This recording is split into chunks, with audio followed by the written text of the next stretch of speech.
Hi everybody. I don't know where you stand on ghosts and spirits, but I personally believe they are here among us, walking around. This is where they live, and once in a while they look after us and protect us, give us free advice. If you've not experienced that, maybe luckily one day in your life you will. I remember walking through the Jerome Cemetery at dusk, looking for a certain name for the veterans to put the flags and crosses out. And as I walked from the west to the east, I didn't see anybody or hear anything. I felt that I was not alone. I felt it strongly enough. I turned around to see who was there with me. I didn't see anybody, but to keep my nerves strong, I said, "All right, come on, let's go." And we all went together, I guess, looking for this person. So I've had wonderful experiences here in my yard, too. And I've had the feeling that I'm not by myself. And I talked to the lady who used to live here and see if she is here helping me keep things in order. So that's my take on spirits. Our good friend Richard Peck has created the book The Ghost Belonged to Me. And it's a terrific story. Let's read it together. I'll try to look for more scary places to read for the next part. At the time, there was a ghost out in the brick barn on the back of our place. There are several opinions that people hold regarding ghosts, and not one of them would clinch an argument. Some people will swallow the idea of ghosts in general, but draw the line at any one ghost in particular. And there are people who will take to ghosts because they're naturally morbid. Well, I take to ghosts, but I'm not morbid. Am I? Well, maybe a little bit. Or because they're in touch with earlier times, like my great uncle Miles Armsworth. Then there are some who claim they are reserving judgment on the entire subject till science has its say. Since I'm having my say now, I'll tell you we had a ghost, and she haunted our barn loft. It was a girl ghost, and while unnerving, not hideous. And though she was not particularly welcome, she made herself very useful in the weird ways that ghosts operate. You probably wonder why a girl dead many years would take an interest in the activities of living strangers. But as I found out, ghosts have feelings too, and if they are not human, at least they once were. In a way, the ghost belonged to me, but she was a secret I could not keep, and no other people were drawn in. A boy's hard to believe, as the ghost herself once said. But whether they believe me or not, a number of people would have met a terrible end but for her intervention and mine. And when you come to consider it from all angles, the ghost even saved my sister, Lucille, from a fate worse than death. And today she's Mrs. Lowell Seaforth, one of the most respected young women in town. Ask anybody. While I wasn't ever snatched from death or dishonored myself, the ghost left her mark on me too.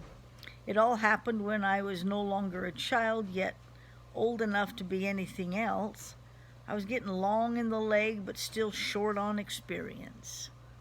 Does this sound like middle schoolers to you? I love 6th, 7th, and 8th graders, but this describes them. Doesn't it describe you? Mm-hmm. This is always a difficult age to sort out or to live through. All I know for sure is that ever after the ghost, I was changed somewhat and possibly wiser. The whole story of this business starts a good while back, as stories will. It was a time when people were still talking about the marvels of the Louisiana Purchase Expo World's Fair of 1904, held down at St. Louis. At least my mother's cousin, Miss Elvira Schmatt, talked at length about it. She'd come to money sooner than the rest of us, due to marrying the late Mr. Schmatt. And where she wanted to go, she went, because she had money. Money gives you freedom to do things, to travel, to go, to help. So that's important to remember. Visiting the World's Fair gave her a lifetime of contemplation on mankind's diversity, as she often says. There's hardly a topic you can raise without reminding Aunt Elvira of a point of interest down at the fair. Because of the ghost, I happened to venture out into the world a good deal farther than St. Louis, but this hasn't stilled Cousin Elvira's voice on the subject of her own experiences, which she gladly related to anybody who would listen. You know, sometimes when you've gone and seen something wonderful, you bring it up in all kinds of conversations, don't you? It's hard to let go of it because it's wonderful. "Attend my words, Alexander," she'd say, grabbing hold of my arm. "The world outside Bluff City is full of mysterious wonders undreamed of in your limited experience." There had also been some mysteries and wonders closer to home that confounded me. Cousin Elvira, though, I don't know as she gives them much thought anymore. Back at the time of the ghost, electrification streetcars were beginning to give Bluff City an up-to-date appearance. They hooked up with the interurban network, and you could even cross the Mississippi River at various points. People said that if you kept switching from car to car, you could travel all the way to New York City or Denver, whichever place you wanted to go. Isn't that amazing? My dad's uncle, Miles Ainsworth, who was a roamer, once rode clear to Wheeling, West Virginia on the interurban in 3 days and a night, and it took him 5 days back, though he said that was because he'd been misdirected and rode a day in the wrong direction. My mother said it was because he drank. Mothers always tell it straight, don't they? There are trolleys passing day and night behind our barn. They go on to cross the trestle over Snake Creek near the end of the line. In reasonable weather, they run the open-sided cars, and you can hear the people talking as they glide behind the barn. Now, in this book, as I read, I may call Snake Creek Snake River, so just know that I'm in Idaho. You'd think that kind of continual buzz and clatter would send a ghost off looking for a more deathly type of place to haunt, but it didn't. William Howard Taft of Connecticut had just finished up being President of the United States. It was 1913. I was turning 13 years old, and that's the time I'm telling you about. There was a spunky streak in me that led to occasional trouble.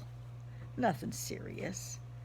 Don't we all have a streak that causes us on occasion to get into trouble?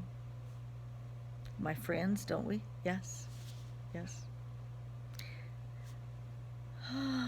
It didn't bother anybody much except my teacher, Mrs. Winkler, who by her own admission strives for the habit of perfection.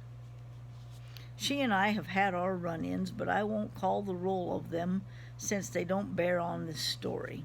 In fact, Miss Winkler was one of the last holdouts when it came to facing up to the actual existence of ghosts.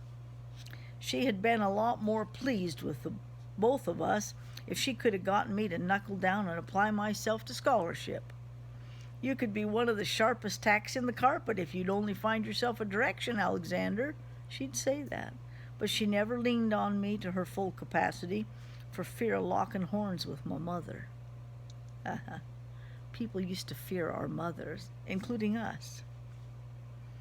I love you so much. I'm happy to introduce you to this story and to the idea of spirits of the next world who are just on a very thin other side of the veil. They're close to us. If you need help, you ask and you can get help. All right, it's Sunday. The leaves are falling. There's snow on the passenger windows of my car. And so I'm going to celebrate by drinking hot chocolate. I'll see you tomorrow. Be brave. Get a hot soapy bath today and get lots of rest. Bye for now.